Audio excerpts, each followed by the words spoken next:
Hi guys, মই ৰিধি আৰু আজি মই আহিছোঁ বজাৰলৈ আৰু মোৰ কেইটামান বস্তু কিনিব আছে বজাৰত। তো আপোনালোকে ভিডিঅ'টো চাই থাকক, তেতিয়া গম পাই থাকিব মই কি কিনিলোঁ। তেন্তে ফাৰ্ষ্টত গ'লোঁ মই চব্জি বজাৰ কৰিবলৈ। তাতে মই ল'লোঁ কেইটামান চব্জি, তাৰপিছত ল'লোঁ মই কঁঠাল গুটি, কাৰণ কঁঠাল গুটি হয় মোৰ প্ৰিয়। তাৰপিছত অলপ দূৰ গৈ দেখিলোঁ এই দাদাজনৰ ওচৰত একদম ৰেড ভোট জলকীয়া আছে। তো তাৰ পৰা কেইটামান কিনিলোঁ। তাৰপিছত অকণমান আগবাঢ়ি আহি দেখিলোঁ ডাব নাৰিকল আৰু এটা খালোঁ, কিন্তু যেনেকুৱা ভাবিছিলোঁ তেনেকুৱা নহ'ল। পানীখিনি একদম গৰম হৈ থাকিল, কাৰণ ইমানেই গৰম পৰিছে, উপায় নাই আৰু।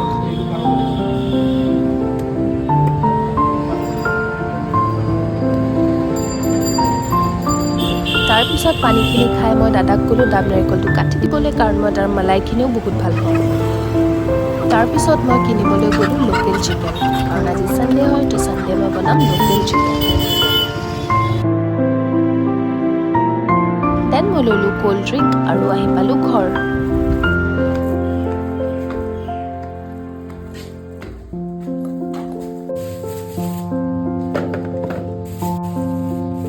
তাৰপিছত চব্জিখিনি উলিয়াই ল'লোঁ আৰু মই মাংস বনোৱাত লাগি গ'লোঁ।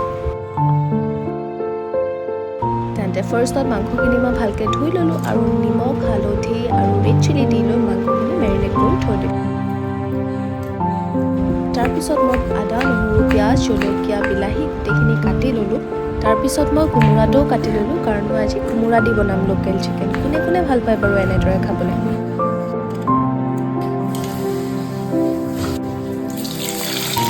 তাৰপিছত পিঁয়াজখিনি পিংক হোৱালৈকে ফ্ৰাই কৰি ল'লোঁ। তাৰপিছত চিকেনখিনি দি ভালকৈ লৰাই গ'লোঁ। তাৰপিছত আদা নহৰুখিনি দি আকৌ মিক্স কৰি দিলোঁ। তাৰপিছত কোমোৰা আৰু আলুখিনি দি ভালকৈ লৰাই মেলি ঢাকি থ'লোঁ অলপ দেৰি। তাৰপিছত জালুক, ধনিয়া, জিৰা, চিকেন মছলা, হালধি দি এটা পেষ্ট বনাই ল'লোঁ। আৰু লগতে শুকান জলকীয়াখিনিৰো এটা পেষ্ট বনাই ল'লোঁ। আৰু গোটেইখিনি চিকেনত দি মেলি ভালকৈ লৰালোঁ আৰু অলপ ঢাকি থৈ দিলোঁ। দেন মই বনালোঁ এটা গ্ৰীণ চাটনি। চয়া মোৰ লাঞ্চ হৈ গ'ল ৰেডি। আৰু ভিডিঅ'টো চাই যদি ভাল পালে প্লিজ লাইক এণ্ড ছাবস্ক্ৰাইব কৰি দিব। তেন্তে আজিলৈ আহিছোঁ, bye bye, C you soon with my next vlog.